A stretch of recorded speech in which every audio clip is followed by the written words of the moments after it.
بعطيكم الحكم اللي إله حزبكم وشرعكم وقضاءكم عجزان أن يطلع بهيدا الحكم ويعترف بالأغلاط وبالاعتداءات اللي اعتداها هيدا الحزب وجماعة هيدا الحزب من 2008 لل 2022 23 لليوم. أوهم وأجبن قضاءكم وشرعكم ومشايخكم أجبن ما أنهم يطلعوا بهيدا القرار. فلهيك عبكرة الساعة 9 المساء انتو والقضاء تاعكم والشرع تاعكم والأمان العام تاعكم، إذا بحب يكون عم يسمع لعله حدا يوصل له، طبعا اللي بيطلع معهم اللي بيجي عبالهم بيوصلوا، اقعدوا واسمعوا. أنا بفرجيكم كيف بتكون الأحكام الشرعية من بعد ما يعتدي هيدا الحزب على الناس وعلى بيوت الناس وعلى كرامة الناس وعلى أرزاق الناس. بكرة اقعدوا وتسمعوا كيف بيكون حكم الشرعي.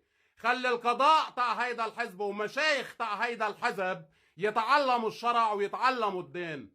هيدا العمامات اللي حاطينها على روسكم هيدي حرام تحطوها وتنجزوها على روسكم من ورا قراراتكم المزعرن النجسة اللي بتطلع من مكاتبكم ومن قلب حزبكم.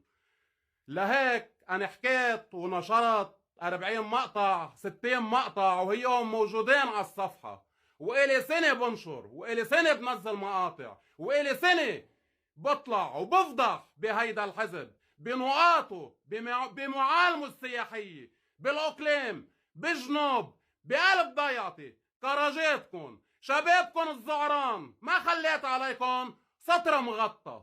لهيك انتو شفتوا هيدا الحزب وجماعته بتعليقاتهم اللي هي بايخة مثلهم ومثل حزبهم. قال شو بيعلق لك؟ روح انفخوا. شو هو اللي بدي انفخه يا خيي؟ قل لي شو هو اللي بدي انفخه عشان انفخه.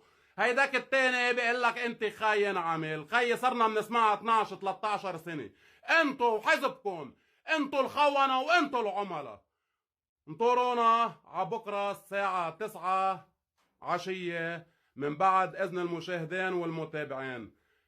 نتمنى الدعم لنستمر مع هيدا الحزب، وحيكون الخطاب الفاصل تقريبا عبكرة.